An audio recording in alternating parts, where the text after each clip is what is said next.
Mr. Moderator, Reverend Cleage, and Milton, brothers and sisters, and friends, and I see some enemies.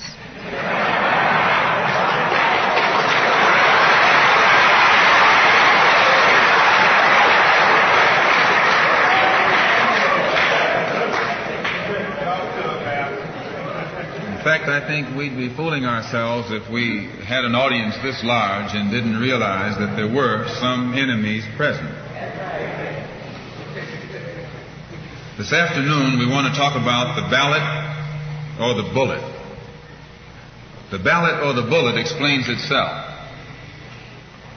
But before we get into it, since this is the year of the ballot or the bullet, I would like to clarify some things that refer to me personally concerning my own personal position. I'm still a Muslim. That is, my religion is still Islam.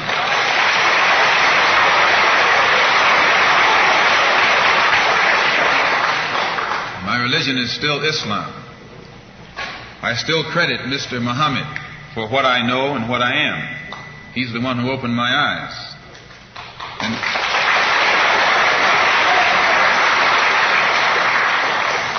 At present, I'm the minister of the newly founded Muslim Mosque Incorporated, which has its offices in the Teresa Hotel right in the heart of Harlem. That's the Black Belt in New York City.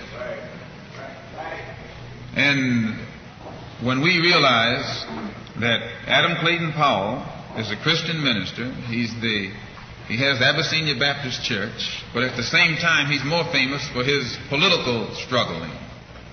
And Dr. King is a Christian minister from Atlanta, Georgia, or in Atlanta, Georgia, but he's become more famous for being involved in the civil rights struggle. There's another in New York, Reverend Galamison. I don't know if you've heard of him out here. He's a Christian minister from Brooklyn, but has become famous for his fight against the segregated school system in Brooklyn. Reverend Cleage, right here, is a Christian minister here in Detroit. He's the head of the Freedom Now Party. All of these are Christian ministers.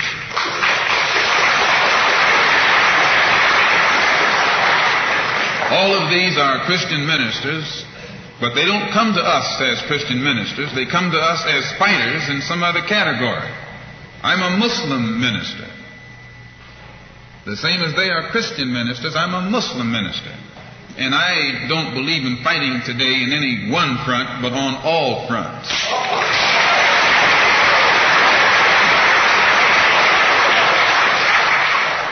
In fact, I'm a black nationalist freedom fighter.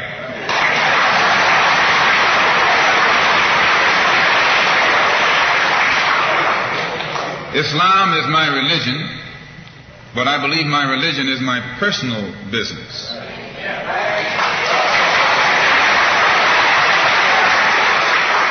It governs my personal life, my personal morals. And my religious philosophy is personal between me and the God in whom I believe. Just as the religious philosophy of these others is between them and the God in whom they believe. And this is best this way. Were we to come out here discussing religion, we'd have too many differences from the outstart, and we could never get together.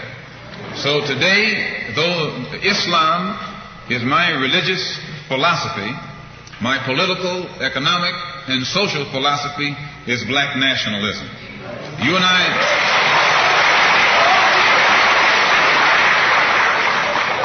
As I say, if we bring up religion, we'll have differences, we'll have arguments, we'll never be able to get together.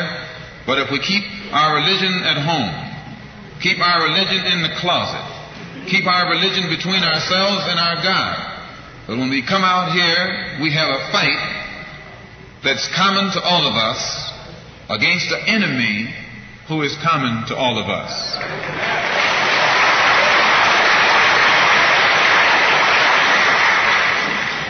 The political philosophy of black nationalism only means that the black man should control the politics and the politicians in his own community.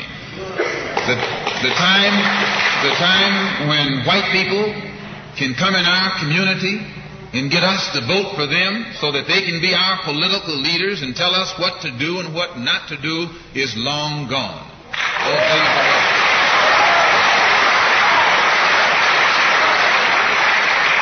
By the same token, the time when that same white man, knowing that your eyes are too far open, can send another Negro into the community, get you and me to support him so he can use him to lead us astray, those days are long gone.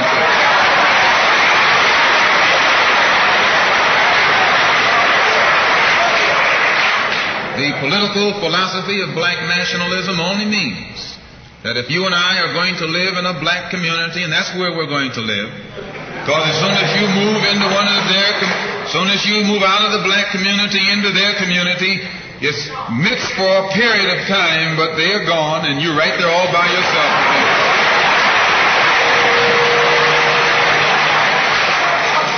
We must understand the politics of our community, and we must know what politics is supposed to produce. We must know what part politics play in our lives. And until we become politically mature, we will always be misled, led astray, or deceived or maneuvered into supporting someone politically who doesn't have the good of our community at heart. So the political philosophy of black nationalism only means that we will have to carry on a program, a political program of re-education to open our people's eyes, make us become more politically conscious, politically mature. And then we will, whenever we get ready to cast our ballot, that ballot will be cast for a man of the community who has the good of the community at heart. And the economic philosophy of black nationalism only means that we should own and operate and control the economy of our community. You would never find, you can't open up a black store in a white community. White man won't even patronize you. And he's not wrong. He got sense enough to look out for himself. And it's you who don't have sense enough to look out for yourself.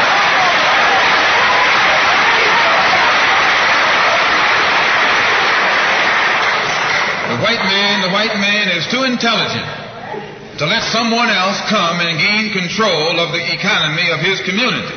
But you will let anybody come in and control the economy of your community, control the housing, control the education, control the jobs, control the businesses under the pretext that you want to integrate.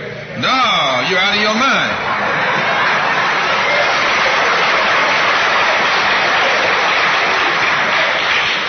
The economic philosophy of black nationalism only means that we have to become involved in a program of re-education to educate our people into the importance of knowing that when you spend your dollar out of the community in which you live, the community in which you spend your money becomes richer and richer.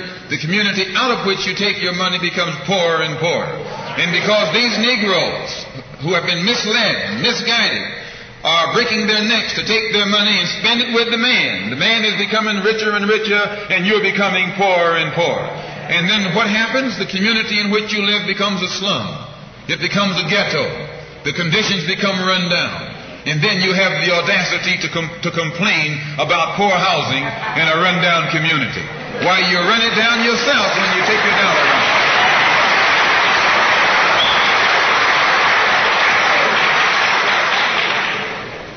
And you and I are in a double trap, because not only do we lose by taking our money someplace else and spending it, when we try and spend it in our own community, we're trapped because we haven't had sense enough to set up stores and control the businesses of our community. The man who's controlling the stores in our community is a man who doesn't look like we do. He's a man who doesn't even live in the community.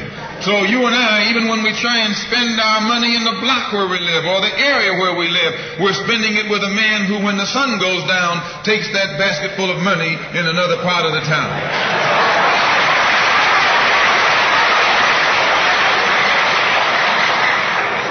So we're trapped, double trapped, triple trapped. Anywhere we go, we find that we're trapped. And every kind of solution that someone comes up with is just another trap. But the political and economic philosophy of black nationalism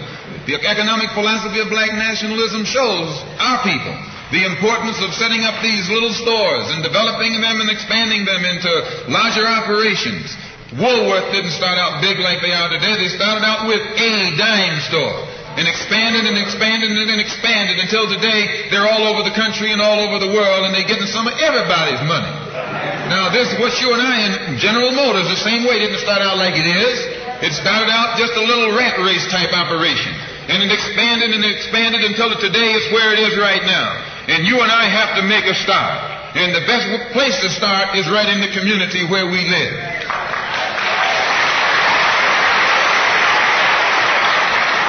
So our people not only have to be re-educated to the importance of supporting black business, but the black man himself has to be made aware of the importance of going into business. And once you and I go into business, we own and operate at least the businesses in our community. What we will be doing is developing a situation wherein we will actually be able to create employment for the people in the community. And once you can create some employment in the community where you live, it will eliminate the necessity of you and me having to act ignorantly and disgracefully boycotting and picketing some cracker someplace else trying to beg him for a job.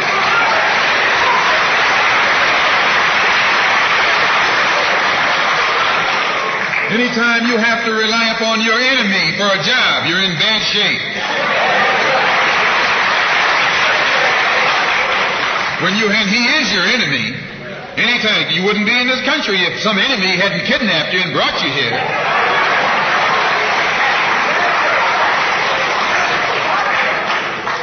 On the other hand, some of you think you came here on the Mayflower.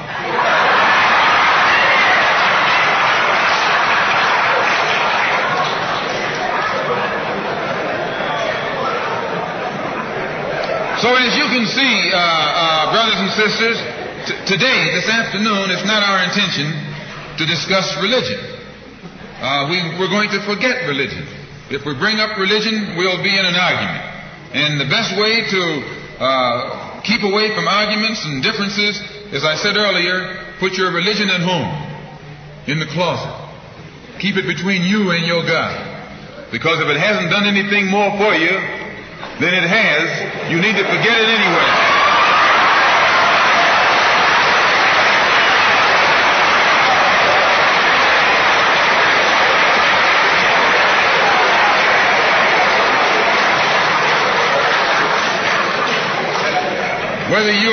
Whether you are a Christian or a Muslim or a nationalist, we all have the same problem. They don't hang you because you're a Baptist, they hang you because you're black.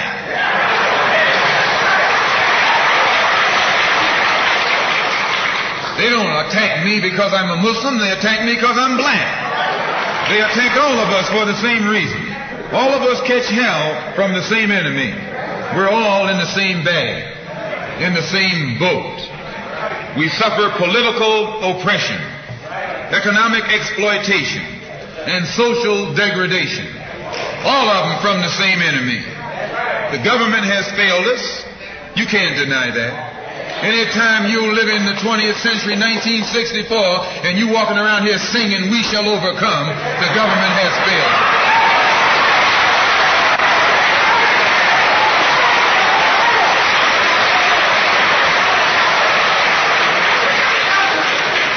This is part of what's wrong with you. You do too much singing.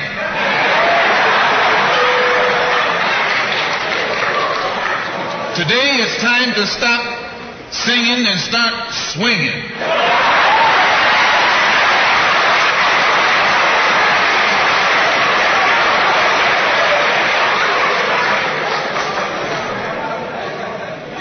You can't sing up on freedom, but you can swing up on some freedom.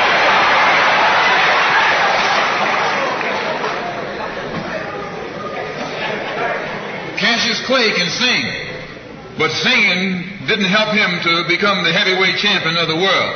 Swinging helped him become the heavyweight.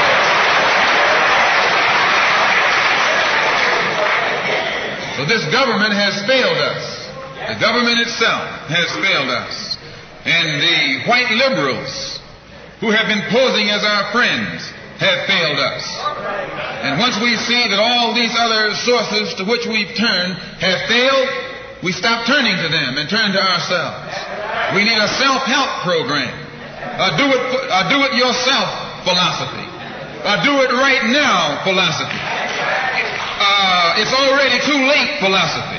This is what you and I need to get with. And the only way we're going to solve our problem is with a self-help program. Before we can get a self-help program started, we have to have a self-help philosophy. Black nationalism is a self-help philosophy. What's so good about it, you can stay right in the church where you are and still take black nationalism as your philosophy. You can stay in any kind of civic organization that you belong to and still take black nationalism as your philosophy. You can be an atheist and still take black nationalism as your philosophy. This is a philosophy that eliminates the necessity for division and argument. Because if you're black, you should be thinking black. And if you're black and you're not thinking black at this late date, well, I'm sorry for you.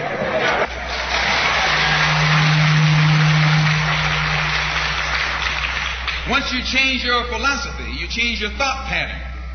Once you change your thought pattern, you change your attitude. Once you change your attitude, it changes your behavior pattern. And then you go on into some action. As long as you got a sit-down philosophy, you'll have a sit-down thought pattern.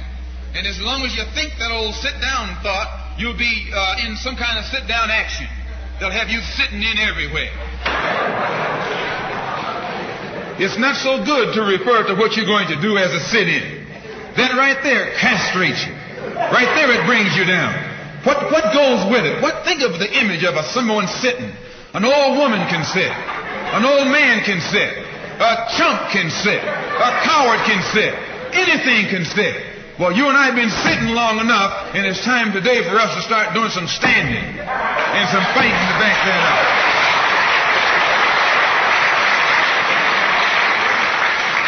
When we look at other parts of this earth upon which we live, we find that black, brown, red, and yellow people in Africa and Asia are getting their independence. They're not getting it by singing, "We shall overcome." No, they're getting it through nationalism. It is nationalism that brought about the independence of the people in Asia. Every nation in Asia gained its independence through the philosophy of nationalism. Every nation on the African continent that has gotten its independence brought it about through the philosophy of nationalism. And it will take black nationalism to bring about the freedom of 22 million Afro-Americans here in this country where we have suffered colonialism for the past 400 years.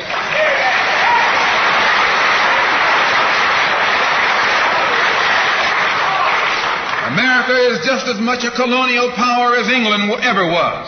America is just as much a colonial power as France ever was. In fact, America is more so a colonial power than they, because she's a hypocritical colonial power behind it.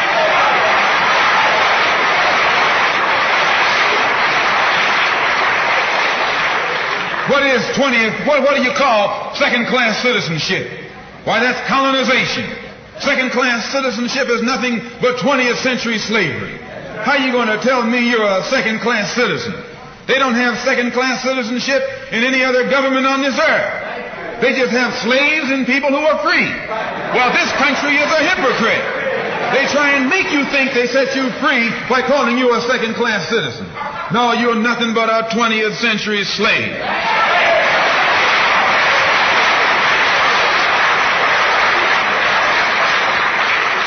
Just as it took nationalism to remove colonialism from Asia and Africa, it'll take black nationalism today to remove colonialism from the backs and the minds of 22 million Afro-Americans here in this country.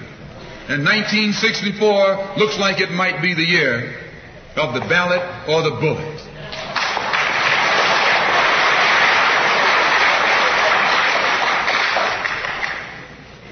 Why does it look like it might be the year of the ballot or the bullet? Because Negroes have listened to the trickery and the lies and the false promises of the white man now for too long. And they're fed up. They've become disenchanted. They've become disillusioned. They've become dissatisfied. And all of this has built up frustrations in the black community that makes the black community throughout America today more explosive than all of the atomic bombs the Russians can ever invent. Whenever you got a racial powder keg sitting in your lap, you're in more trouble than if you had an atomic powder keg sitting in your lap. When a racial powder keg goes off, it doesn't care who it knocks out the way. Understand this, it's dangerous. And in 1964, this seems to be the year. Because what can the white man use now to fool us? After he put down that march on Washington, and you see all through that now, he tricked you, had you marching down to Washington. Yes, had you marching back and forth between the feet of a dead man named Lincoln and another dead man named George Washington, singing "We Shall Overcome."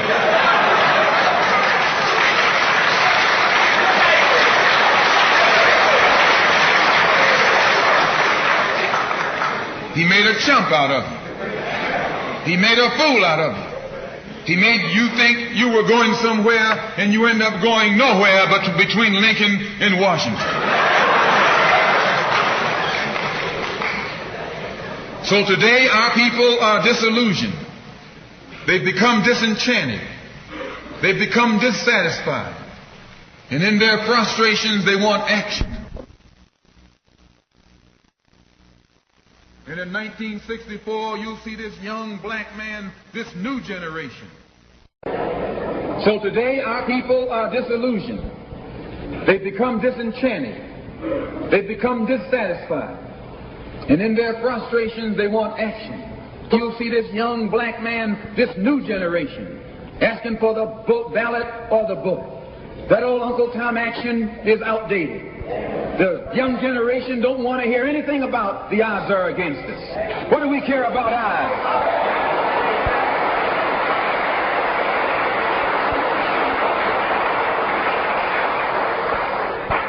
When this country here was first being founded, there were 13 colonies. The whites were colonized. They were fed up with this taxation without representation. So some of them stood up and said, liberty or death. Though I went to a white school over here in Mason, Michigan. The white man made the mistake of letting me read his history books. He made the mistake of teaching me that Patrick Henry was a patriot and George Washington wasn't nothing nonviolent about old Pat or George Washington. Liberty or death was what brought about the freedom of whites in this country from the English.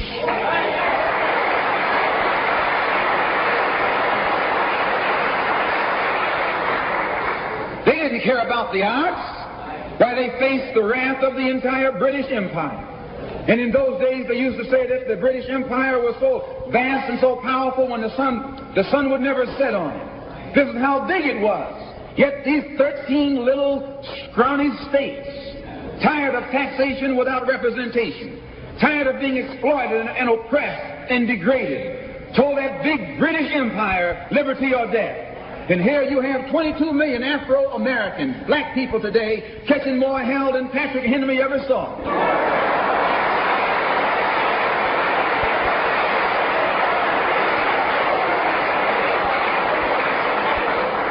And I'm here to tell you, in case you don't know it, that you got a new generation of black people in this country who don't care anything whatsoever about ours. They don't want to hear you, old Uncle Tom, handkerchief head, talking about the odds. No.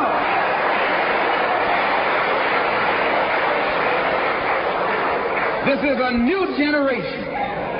If they're going to draft these young black men and send them over to Korea or South Vietnam to face 800 million Chinese.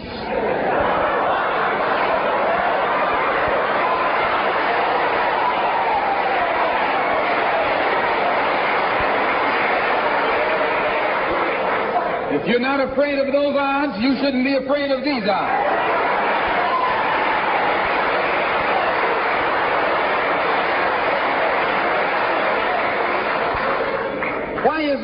Why does this loom to be such an explosive political year?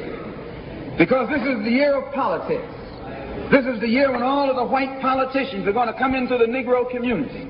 You never see them until election time. You can't find them until election time. They're going to come in with false promises. And as they make these false promises, they're going to feed our frustrations. And this will only serve to make matters worse. I'm no politician. I'm not even a student of politics. I'm not a Republican, nor a Democrat, nor an American, and got sense enough to know it.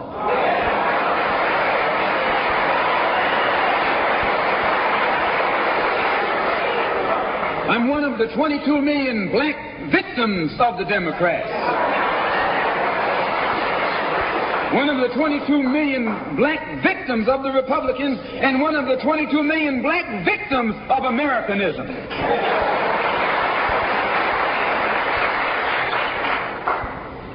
And when I speak, I don't speak as a Democrat or a Republican. I speak as a victim of America's so-called democracy. You and I have never seen democracy. All we've seen is hypocrisy.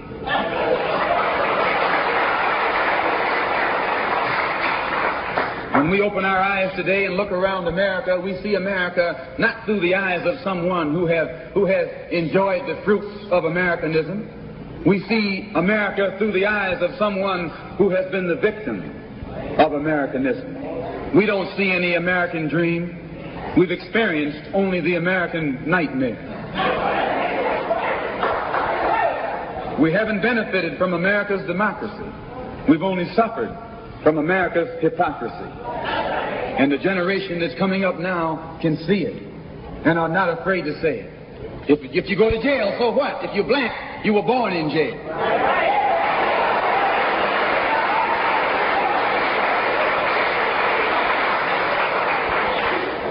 If you black, you were born in jail. In the North as well as the South. Stop talking about the South. Long as you south of the Canadian border, you're South.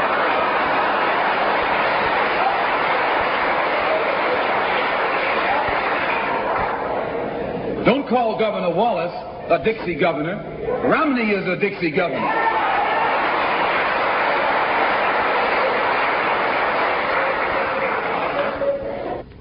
22 million black victims of Americanism are waking up, and they're gaining a new political consciousness, becoming politically mature. And as they develop this political maturity, they're able to see the recent trends in these political elections. They see that the whites are so evenly divided that every time they vote, the race is so close, they have to go back and count the votes all over again. And which means that any block, any minority that has a block of votes that stick together is in a strategic position. Either way you go, that's who gets it. You're in a position to determine who'll go to the White House and who'll stay in the doghouse. You're the one who has that power. You can keep Johnson in Washington, D.C., or you can send him back to his Texas cotton patch.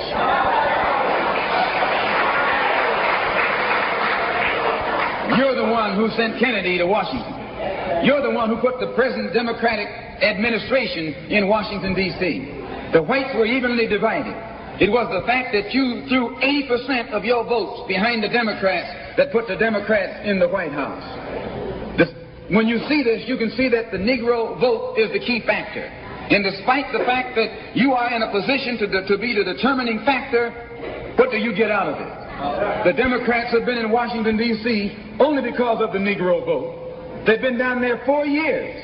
And all other legislation they wanted to bring up, they've brought it up and gotten it out of the way, and now they bring up you. And now they bring up you. You put them first, and they put you last. Because you're a chump.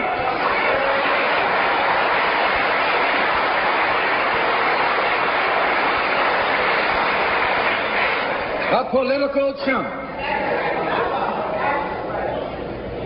In Washington, D.C., in the House of Representatives, there are 257 who are Democrats. Only 177 are Republicans. In the Senate, there are 67 Democrats. Only 33 are Republicans. The party that you bash controls 2/3 of the House of Representatives and the Senate, and still they can't keep their promise to you because you're a chump.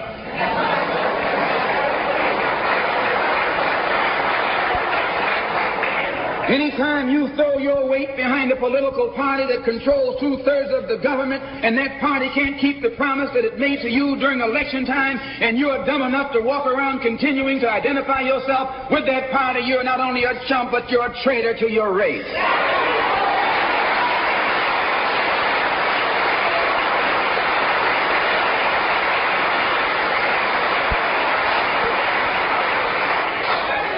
And what kind of alibi do they come up with? They try and pass the buck to the Dixiecrats. Now, back during the days when you were blind, deaf, and dumb, ignorant, politically immature, naturally you went along with that. But today, as your eyes come open and you develop political maturity, you're able to see and think for yourself. And you can see that a Dixiecrat is nothing but a Democrat in disguise. You look at the structure of the government that controls this country. It's controlled by 16 senatorial committees and 20 congressional committees. Of the 16 senatorial committees that run the government, 10 of them are in the hands of Southern segregationists. Of the 20 congressional committees that run the government, 12 of them are in the hands of Southern segregationists. And they're going to tell you and me that the South lost the war.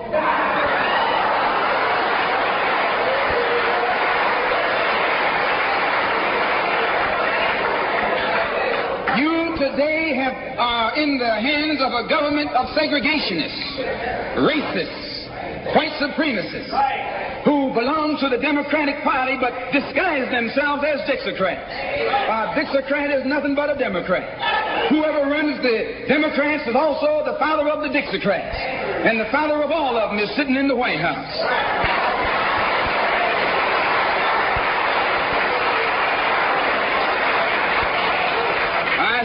I say it again. You got a president who's nothing but a Southern segregationist.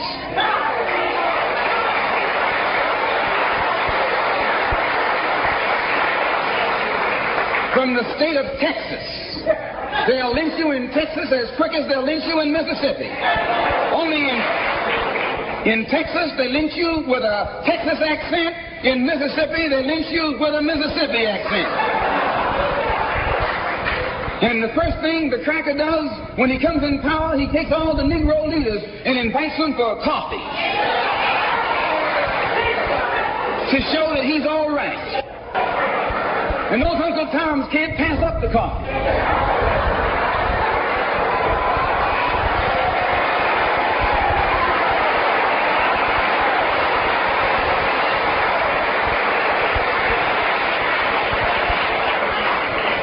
They come away from the coffee table telling you and me that this man is all right because he's from the South. And since he's from the South, he can deal with the South. And look at the logic that they're using. What about Eastland? He's from the South. Make him the president. If Johnson is a good man because he's from Texas, and being from Texas will enable... If Johnson is a good man because he's from Texas, and being from Texas will enable him to deal with the South, Eastland can deal with the South better than Johnson.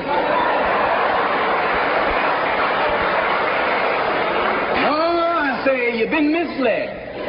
You've been had. You've been took.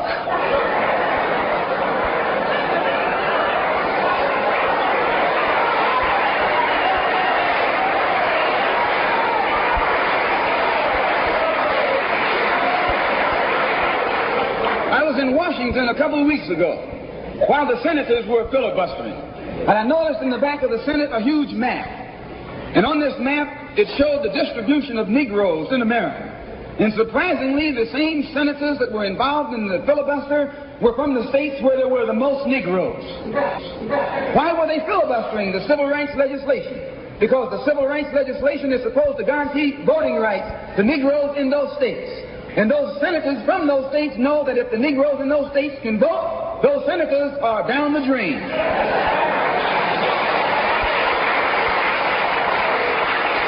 The representatives of those states go down the drain.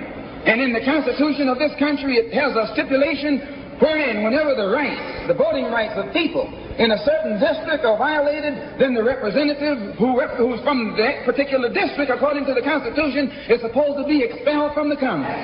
Now, if this particular aspect of the Constitution was enforced, why, you wouldn't have a cracker in Washington, D.C.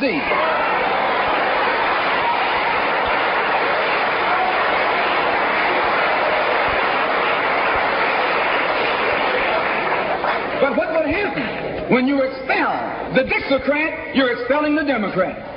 When you destroy the power of the Dixiecrat, you're destroying the power of the Democratic Party. So how in the world can the Democratic Party in the South actually side with you in sincerity when all of its power is based in the South? These Northern Democrats are in cahoots with the Southern Democrats.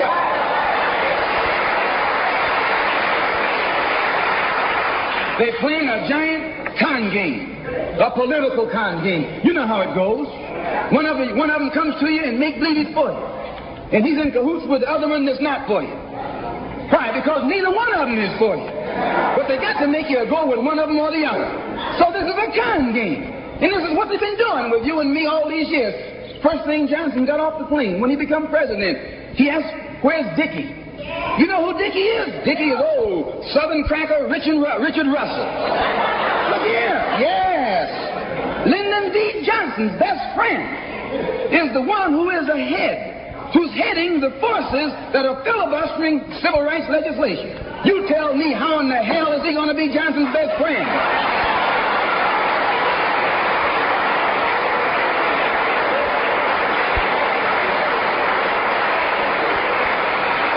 How can Johnson be his friend and your friend too? No, that man is too tricky. Especially if his friend is still old Dickie.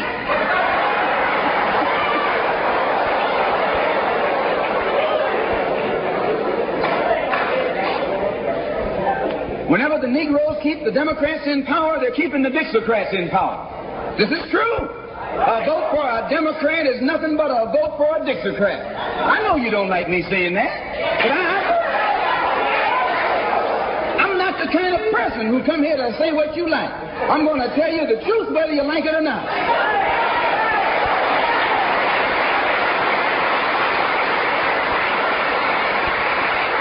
Up here in the North, you have the same thing. The Democratic Party don't do it. They don't do it that way. They got a thing that they call gerrymandering. They maneuver you out of power. Even though you can vote, they fix it so you're voting for nobody. They got you going and coming. In the South, they're outright political wolves. In the North, they're political foxes. A fox and a wolf are both canine. Both belong to the dog family.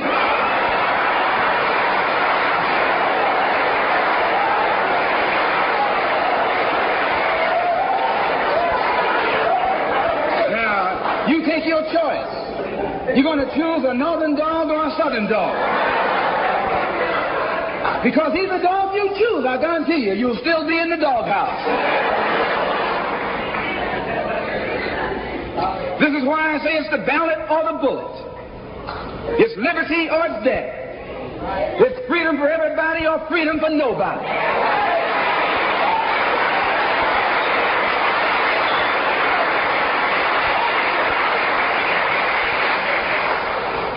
America today finds herself in a unique situation. Historically, revolutions are bloody.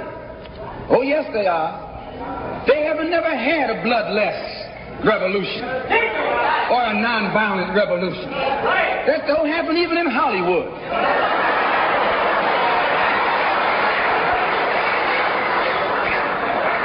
You don't have a revolution in which you love your enemy. And you don't have a revolution in which you are begging the system of exploitation to integrate you into it. Revolutions overturn systems. Revolutions destroy systems. A revolution is bloody. But America is in a unique position. She's the only country in history in a position actually to become involved in a bloodless revolution. The Russian Revolution was bloody. Chinese Revolution was bloody. French Revolution was bloody. Cuban Revolution was bloody. And there was nothing more bloody than the American Revolution. But today, this country can become involved in a revolution that won't take bloodshed. All she's got to do is give the black man in this country everything he's doing. Everything.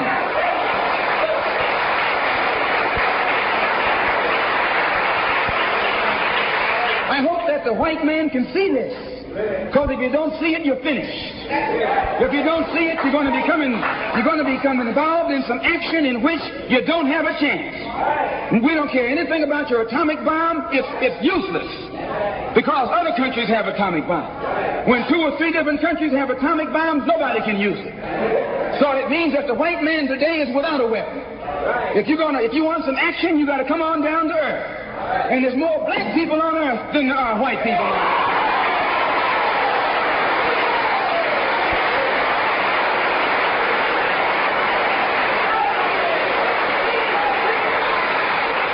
I only got a couple more minutes. The white man can never win another war on the ground.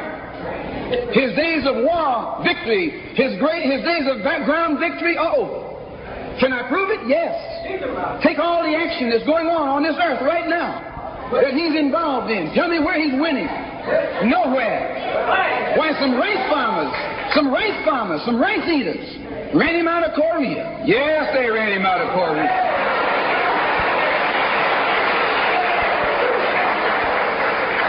Rice eaters with nothing but gym shoes and a rifle and a bowl of rice.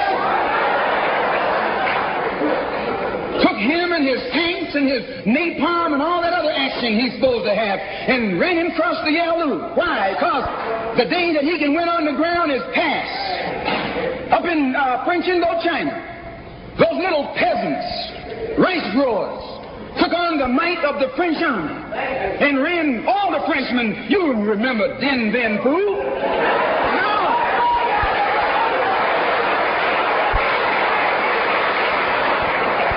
The same thing happened in Algeria, in Africa. They didn't have anything but a rifle. The French had all these highly mechanized instruments of warfare. But they put some guerrilla action on. And a white man can't fight a guerrilla warfare. Guerrilla action takes heart, takes nerve, and he doesn't have that.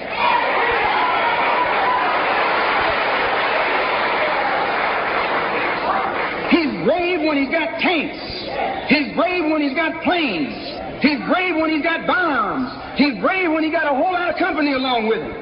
But you take that little man from Africa and Asia, turn him loose in the woods with a blade.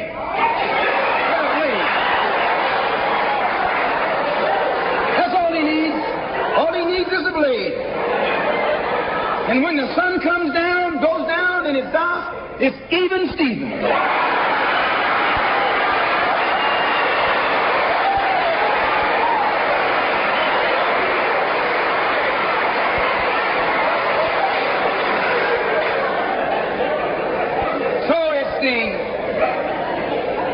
It's the ballot or the bullet. Today our people can see that we're faced with a government conspiracy. This government has failed us. The senators who are filibustering concerning your and my rights, that's the government. Don't say it's Southern senators, this is the government. This is a government filibuster. It's not a segregationist filibuster. It's a government filibuster. Any kind of activity that takes place on the floor of the Congress or the Senate, that's the government. Any kind of dilly-dallying, that's the government. Any kind of pussyfooting, that's the government.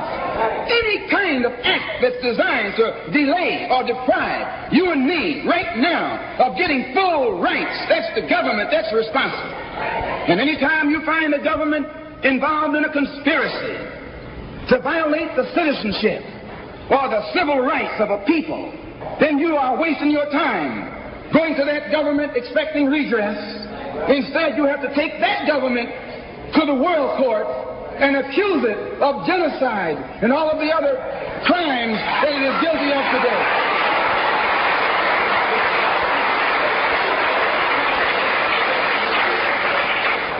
So those of us whose political and economic and social philosophy is black nationalism have become involved in the civil rights struggle. We have injected ourselves into the civil rights struggle, and we intend to expand it from the level of civil rights to the level of human rights. As long as you fight it on the level of civil rights, you're under Uncle Sam's jurisdiction. You're going to his court expecting him to correct the problem. He created the problem. He's the criminal. You don't take your case to the criminal, you take your criminal to court.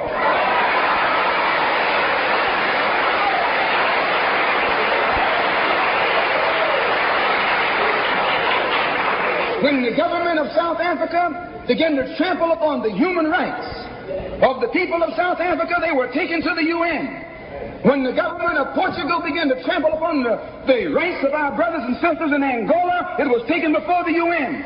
Why, even the white man took the Hungarian question to the UN, and just this week, Chief Justice Goldberg was crying over 3 million Jews in Russia about their human rights, charging Russia with violating the UN Charter because of its mistreatment of the human rights of Jews in Russia. Now you tell me, how can the plight of everybody on this earth reach the halls of the United Nations and you have 22 million Afro-Americans whose churches are being bombed, whose little girls are being murdered, whose leaders are being shot down in broad daylight? Now you tell me why the leaders of this struggle have never taken it before the United Nations.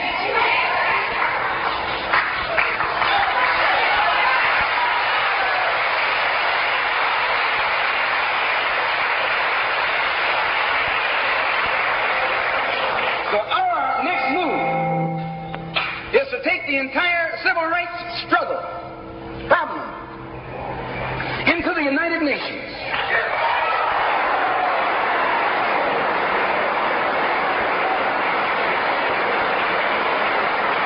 And let the world see that Uncle Sam is guilty of violating the human rights of 22 million Afro-Americans, and still has the audacity or the nerve to stand up and represent himself as the leader of the free world.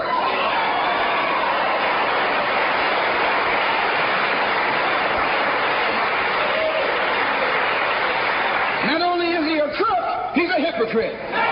Here he is standing up in front of other people, Uncle Sam, with the blood of your and my mothers and fathers on his hands, with the blood dripping down his jaws like a bloody-jawed wolf, and still got the nerve to point his finger at other countries. You can't even get civil rights legislation. And this man has got the nerve to stand up and talk about South Africa, or talk about Nazi Germany, or talk about Portugal. No more days like those.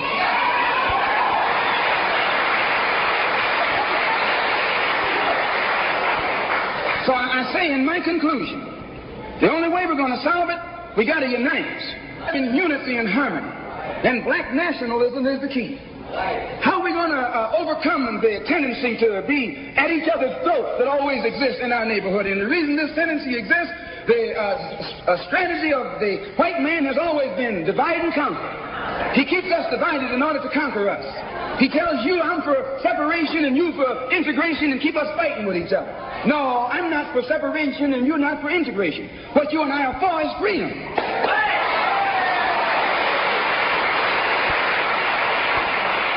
Only you think that integration will get you freedom. I think separation will get me freedom. Right. We both got the same objective. We just got different ways of getting at it.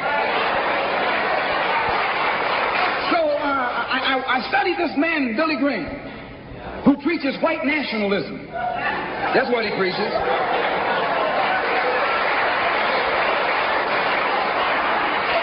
I say that's what he preaches.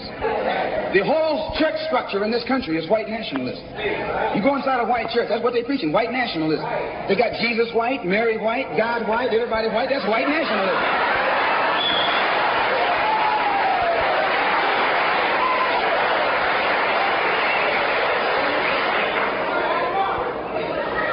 So what he does, the way he circumvents the jealousy and envy that he ordinarily would incur among the heads of the church. Whenever you go into an area where the church already is, you're going to run into trouble.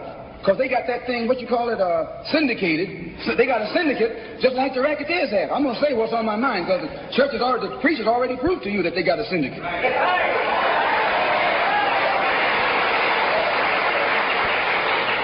And when you're out in the rackets, whenever you're getting in another man's territory, you know, they gang up on you. And that's the same way with you. You run into the same thing. So how Billy Graham gets around that, instead of going into somebody else's territory like he's going to start a new church, he doesn't try and start a church. He just goes in preaching Christ. And he says, everybody who believes in him, you go wherever you find him. So this helps all the churches, and so since it helps all the churches, they don't fight him. Well, we're going to do the same thing, only our gospel is black nationalism. His gospel is white nationalism. Our gospel is black nationalism. And the gospel of black nationalism, as I told you, means you should control the politics of your community, the economy of your community, and all of the society in which you live should be under your control. And once you feel that this philosophy will solve your problem, go join any church where that's preached. Don't join a church where white nationalism is preached. Now, you can go to a Negro church and be exposed to white nationalism. Because when you walk in a Negro church and a white Mary and some white angels, that Negro church is preaching white nationalism.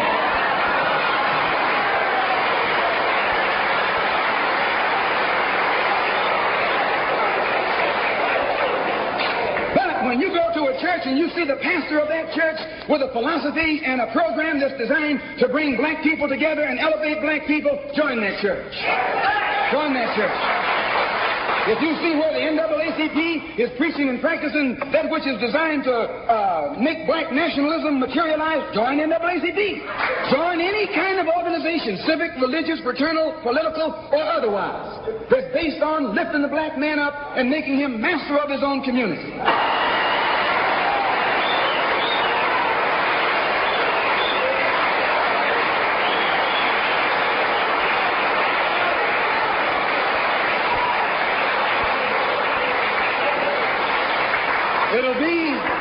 It'll be the ballot, or it'll be the vote. It'll be liberty, or it'll be death. And if you're not ready to pay that price, don't use the word freedom in your vocabulary. One more thing. I was on a program in Illinois recently with Senator Paul Douglas, a so-called liberal, so-called Democrat, so-called white man. At which time he told me that our African brothers were not interested in us in Africa. He says the Africans aren't interested in the American Negro. I knew he was lying. But during the next 2 or 3 weeks, it's my intention and plan to make a tour of our African homeland. And I hope that when I come back, I'll be able to come back and let you know how our African brothers and sisters feel toward us.